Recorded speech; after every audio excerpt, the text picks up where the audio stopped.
Welcome, coders. All right, let's jump right into this explainer. Today, we're going to frame our lesson around what I like to call the classic detective's dilemma.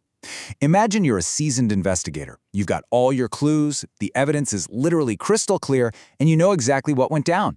But when you go to log your findings into the database, the specific suspect profile you need, it's just not there. It's missing. So what do?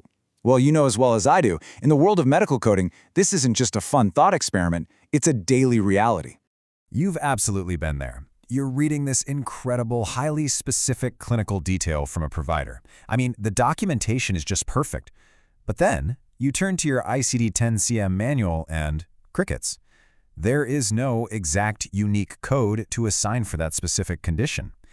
It can be incredibly frustrating, right? Do you just throw your hands up and use a vague code? Absolutely not.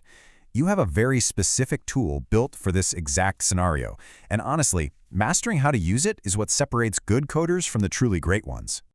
So here's our roadmap for breaking down the A.9 guideline today. We'll start with 1. What are other codes? 2. The NEC connection. 3. Spotting the code patterns. 4. Avoiding common pitfalls. 5. The MJ-GEM, and wrap it all up with 6. Coding the AMCI way. Okay, let's kick things off with Section 1. What exactly are other codes? The core definition here is actually kind of fascinating. Other, or other specified codes, are used specifically when your medical record gives you highly detailed information, but the ICD-10-CM database just hasn't caught up yet. It hasn't created an exact, unique code for that specific thing. And I really want to dispel a massive myth right out of the gate here. Other absolutely does not mean vague, not at all. It represents a clearly documented, very real condition that simply doesn't have its own dedicated real estate in the codebook yet. Moving right along to Section 2, the NEC connection. This is how we actually track these codes down. So here is the mechanical, step-by-step process you're going to use every single day. Step 1. You look up your highly specific term in the alphabetic index and you spot the letters NEC. As we know, that stands for Not Elsewhere Classifiable. Step 2. You follow that NEC direction straight to an other specified code over in the tabular list. Honestly, think of that NEC abbreviation as a flashing neon sign from the codebook telling you, hey, we don't have a unique category for this, so you need to use an other code. Let's look at a fun example to make this stick. Imagine a provider documents a bubblegum respiratory infection. Now, the provider knows exactly what this condition is. The documentation is wildly specific. But let's be real. ICD-10-CM simply lacks a matching category for a bubblegum variant. Because the condition is super specific, but not classified anywhere else in the book, you would be guided by that NEC flashing sign directly to an other specified respiratory infection code. All right, Section 3. Spotting the code patterns. Let's talk about the numbers. You can think of these numbers as your built-in cheat codes. When you're looking at NEC or other specified codes in the tabular list, they are commonly recognized by a 0.8 or a 0.9 in their structure, usually sitting there as the 4th, 5th, or 6th character. Now contrast that with NOS or unspecified codes, which commonly end in 0.9 or 0.0. Recognizing these little patterns is a game changer. It instantly validates whether you're looking at a highly specific other code versus a vague unspecified code. It's just a really quick visual check to make sure you're on the right track. Which brings us to Section 4, avoiding common pitfalls.